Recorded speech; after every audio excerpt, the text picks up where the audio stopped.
आऊज़ुबिल्लाहिमिनश्शैतानिर्रजीम बिस्मिल्लाहिर्रहमानिर्रहीम। अस्सलाम वालेकुम दोस्तों, मैं हूं मोहसिन रज़ा और आप लोग देख रहे हैं 24/7 टीचर्स ऑनलाइन। दोस्तों, क्लास चल रही है हमारी मार्केटिंग की और मार्केटिंग की क्लास में आज हमारा 7वां लेक्चर है। दोस्तों, हमने प्रिंसिपल ऑफ मार्केटिंग का थीम 1 शुरू किया था और उसके बाद ये जो हमारा थीम चल रहा है ये थीम 2 चल रहा है, जिसके अंदर हम मार्केटिंग इन्वायरमेंट की बात कर रहे हैं। दोस्तों, इसमें हम लोगों ने 2 किस्म के इन्वायरमेंट्स को देखा, जिसमें एक माइक्रो इन्वायरमेंट है and the second one is the macro environment. दोस्तों, आज की क्लास शुरू करने से पहले हम लोग ये देख लेते हैं कि हमने अपनी पिछली क्लास के अंदर क्या पढ़ा था।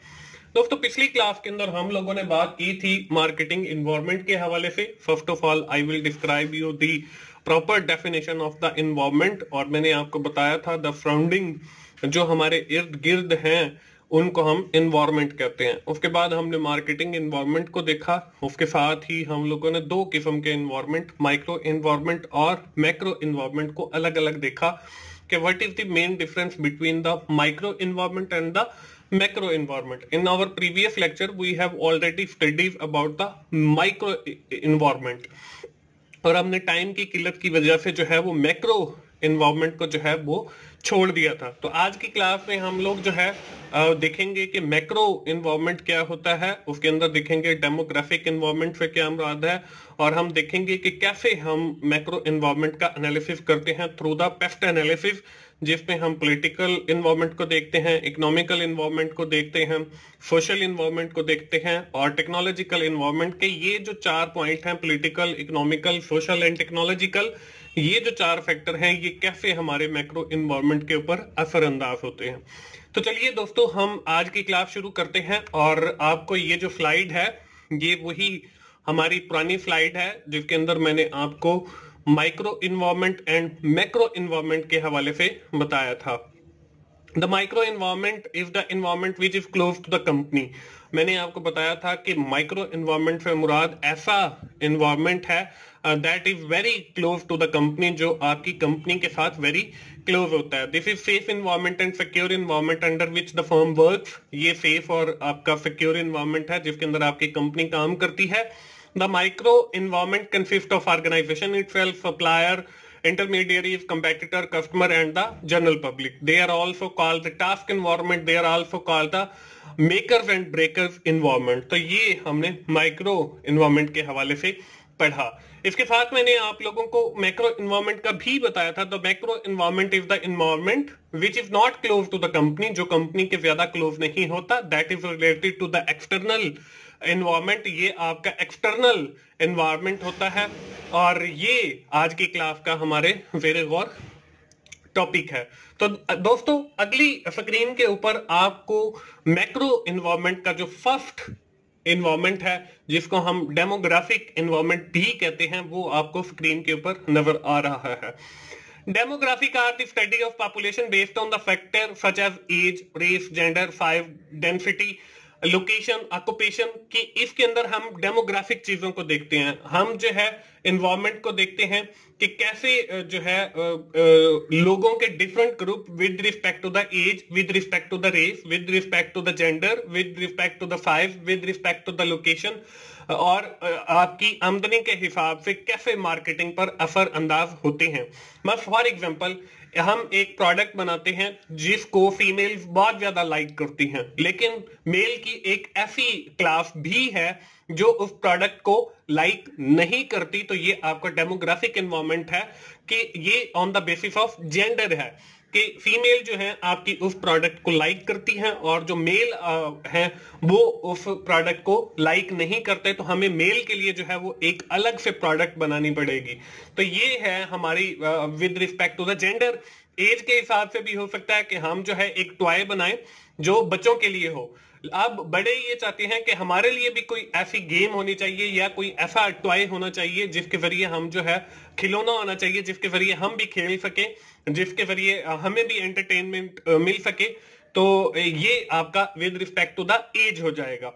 तो इसी तरीके से आपका जो है ऑक्यूपेशन के हवाले से भी हो सकता है। तो ये डिफरेंट फैक्टर्स हैं आपके डेमोग्राफिक इन्वायरमेंट के।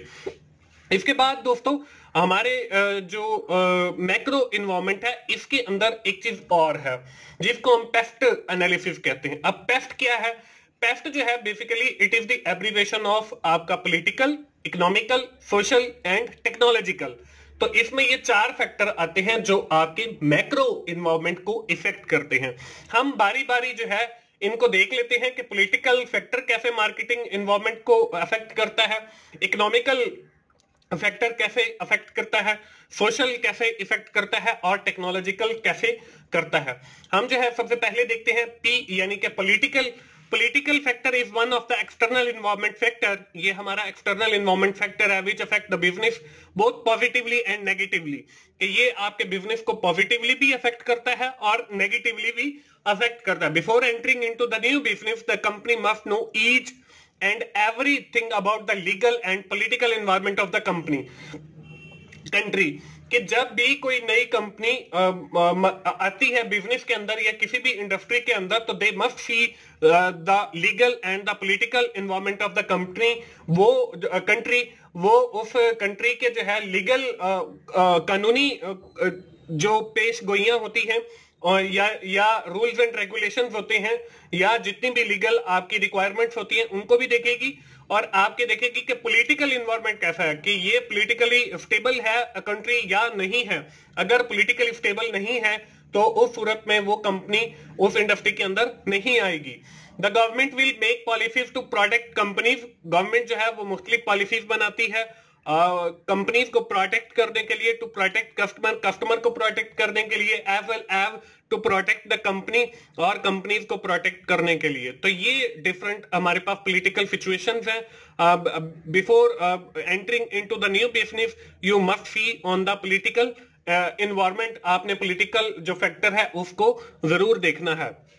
इसके बाद जो हमारे पास दूसरा फैक्टर है वो है इकोनॉमिकल फैक्टर। अब इकोनॉमिकल फैक्टर कैसे हमारे बिजनेस को असरअंदाज होता है इसको हम देख लेते हैं। अब यहाँ पे economic factor is also affect the business. It include oil prices, globalization and labor cost. As the cost factor is changed, then it will affect the business as well as the marketing strategy. Where the labor cost is low, the price of the product is low. On the other hand, the labor cost is high, the product maker will charge the high prices. कि जब आपकी labour की जो cost है अगर वो ज्यादा है तो आपके जो प्रोडक्ट की कॉस्ट है वो ऑटोमेटिकली ज्यादा होगी। तो इसलिए जो आप, और ये एक इकोनॉमिक फैक्टर है, तो ये इकोनॉमिक फैक्टर आपके बिजनेस पर असरअंदाज होगा। इसी तरह जो आपकी ऑयल प्राइसेस हैं जब वो उनकी कीमतें बढ़ती हैं तो वो भी आपके बिजनेस को असरअंदाज करती हैं। इसी तरह ग्लोबलाइजेशन है कि अब आप एक क्लिक के अंदर जो है बहुत सारी इंफॉर्मेशन जो है उसको एक ही जगह के ऊपर जो है वो देख लेते हैं, लेकिन पहले ऐसा नहीं था। ट्रेडिशनल सिस्टम के अंदर आपको अगर कोई इंफॉर्मेशन चाहिए होती थी तो उसमें बहुत सारा टाइम लगता था। तो ये जो है oil price changes, labour cost और ग्लोबलाइजेशन, ये सारे के सारे जो है आपके इकोनॉमिक फैक्टर के अंदर आते हैं और ये आपके बिजनेस को भी अफेक्ट करते हैं जब इनकी प्राइसेस फ्लक्चुएट होती हैं, कम हो या ज्यादा हो। इसके बाद दोस्तों अगला जो फैक्टर है वो है हमारे पास social. Social factor is also affect the business. The consumption pattern of the customer is affect the business. The values, culture, custom of the society is also affect the business. के वहां का जो trend है, वहां के जो custom है, रिवाज है, वहां का जो कल्चर है, वहां की जो वैल्यूज हैं कस्टमर की, वो भी आपके कारोबार को अफेक्ट करती हैं। As the values, culture, customs of the society change, जैसे ही वहां का ट्रेंड चेंज होता है, वहां के रस्म रिवाज चेंज होते हैं, तो वो भी, उससे भी आपका कारोबार पे इफेक्ट पड़ता है। इट विल इंक्रीज और decrease the demand of the product.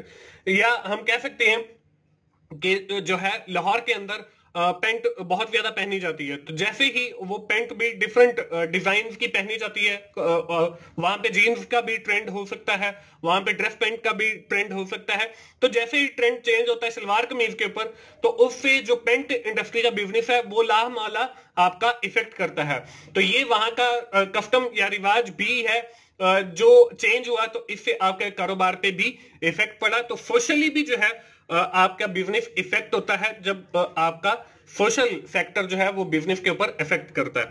इसके बाद हमारे पास जो लास्ट है वो है टेक्नोलॉजिकल। अब टेक्नोलॉजिकल कैसे इफेक्ट करता है हमारे बिजनेस को?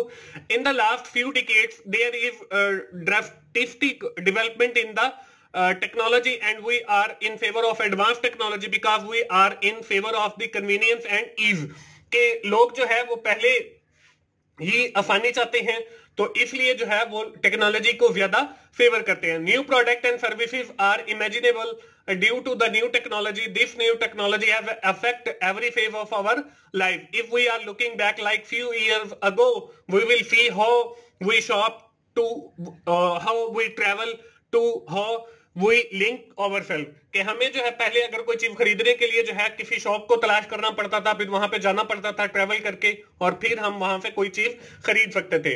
लेकिन with the advancement of the technology आप जो है वो चीजें आपको ऑनलाइन अवेलेबल है। आपने जस्ट कुछ क्लिक्स करने हैं और उस प्रोडक्ट का ऑर्डर प्लेस करना है और प्रोडक्ट जो है वो कस्टमर तक जो है वो पहुंच जाएगी। तो दोस्तों ये है हमारा पेस्ट एनालिसिस, जिसके अंदर हम पॉलिटिकल फैक्टर्स को देखते हैं, इकोनॉमिकल फैक्टर को देखते हैं, सोशल फैक्टर को देखते हैं और टेक्नोलॉजिकल फैक्टर को देखते हैं कि कैसे ये हमारे बिजनेस के ऊपर असरअंदाज होते हैं। दोस्तों ये थी हमारी आज की क्लास। आज की क्लास हम यहीं पे खत्म करेंगे और जल्दी से हम समराइज कर लेते हैं कि आज की क्लास के अंदर हम लोगों ने क्या पढ़ा है।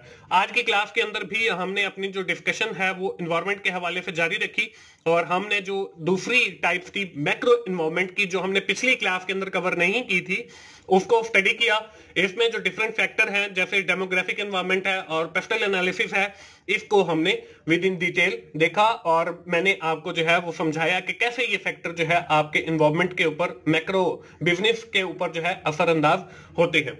दोस्तों आखिर में मैं फिर यही आप लोगों को कहूंगा कि अगर आपको मेरी वीडियोस अच्छी लग रही हैं तो आप उन्हें लाइक कीजिए, अपने दोस्तों के साथ शेयर करें और कमेंट करके फीडबैक जरूर दिया करें, ताकि मेरी हर आने वाली वीडियो, हर आने वाला लेक्चर आप लोगों तक पहुंच सके और आप उससे सीख सकें। दोस्तों मिलते हैं अगली मार्केटिंग की क्लास में। उस वक्त तक के लिए अल्लाह हाफिज।